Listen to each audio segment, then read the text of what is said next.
લોકસભાની ચૂંટણી પહેલા કમલમમાં ભારતીય જનતા પાર્ટીની ગ્રાન્ડ વેલકમ પાર્ટી. થોડીવારમાં નારણ રાઠવા, સંગ્રામ રાઠવા જોડાશે ભાજપમાં. નારણ રાઠવા સમર્થકો સાથે થોડીવારમાં ખેસરીઓ કરશે. અમરાઈવાડી કોંગ્રેસ નેતા ધર્મેન્દ્ર પટેલ ભાજપમાં જોડાશે. મોરબી કોંગ્રેસના પૂર્વ પ્રમુખ જયંતિ જયરામ પટેલ ભારતીય જનતા પાર્ટીમાં જોડાશે.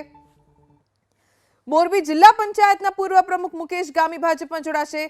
જિલ્લા કોંગ્રેસના મહામંત્રી પીટી બાવળવા, મોરબી જિલ્લા કોંગ્રેસના મહામંત્રી કેતન એરવાડિયા, મોરબી જિલ્લા કોંગ્રેસના ઉપપ્રમુખ અખિલ વિરજા, મોરબી જિલ્લા કોંગ્રેસના મહિલા પ્રમુખ રીટા ભાલોડિયા ભાજપમાં જોડાશે. અમારા સંવાદદાતા હિરેન રાજગુરુ પાસેથી વધુ કેટલીક જાણકારી પ્રાપ્ત કરીએ.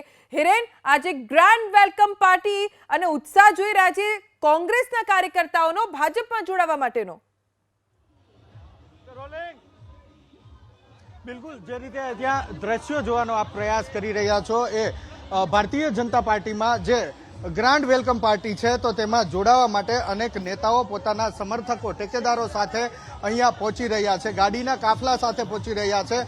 એ દ્રશ્યો આપને દર્શાવવાનો પ્રયાસ કરીશું કે ધર્મેન્દ્ર પટેલ છે તે અહીંયા પહોંચ્યા છે.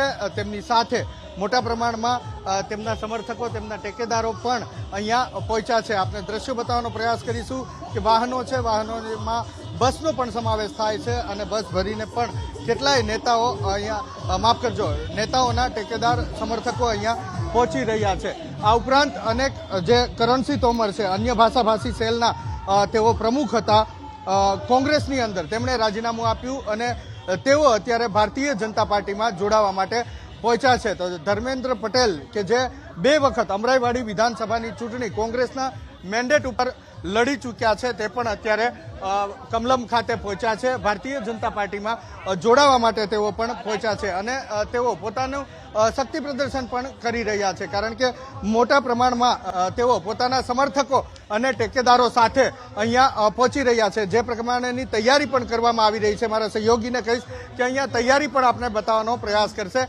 ભારતીય જનતા પાર્ટીનું જે કાર્યાલય આવેલું છે કમલમ, એ કમલમની પાછળ એક મોટો જે પ્લોટ છે એ પ્લોટ તૈયાર કરવામાં આવ્યો છે અને ત્યાં આજુ વખતે આ વેલકમ પાર્ટી રાખવામાં આવી છે, કારણ કે મોટી સંખ્યા છે, મોટી સંખ્યાની અંદર લોકો અહીંયા જોડાવા માટે આવી રહ્યા છે. ત્યારે એ જગ્યા વિશાળ હોવી એ પણ જરૂરી છે, કારણ કે નારણ રાઠવા, સંગ્રામ રાઠવા પોતાના સમર્થકો અને ટેકેદારો સાથે અહીંયા પહોંચી રહ્યા છે. તો બીજી તરફ કરણસિંહ તોમર છે એ પણ અહીંયા પહોંચી રહ્યા છે. તેમની સાથે ધર્મેન્દ્ર પટેલ છે તે પણ પહોંચી રહ્યા છે. મોરબીની વાત કરીએ તો મોરબીની અંદર જયંતિ જયરાજ પટેલ તે પણ પોતાના સમર્થકો અને ટેકેદારો સાથે અહીંયા પહોંચી રહ્યા છે. આ તમામ લોકો આજે ભારતીય જનતા પાર્ટીમાં જોડાઈ રહ્યા છે. આ જેટલા પણ નામ અત્યારે સામે આવી રહ્યા છે એ તમામ લોકો કોંગ્રેસમાં હતા, કોંગ્રેસમાંથી ચૂંટણી પણ લડી ચૂક્યા છે.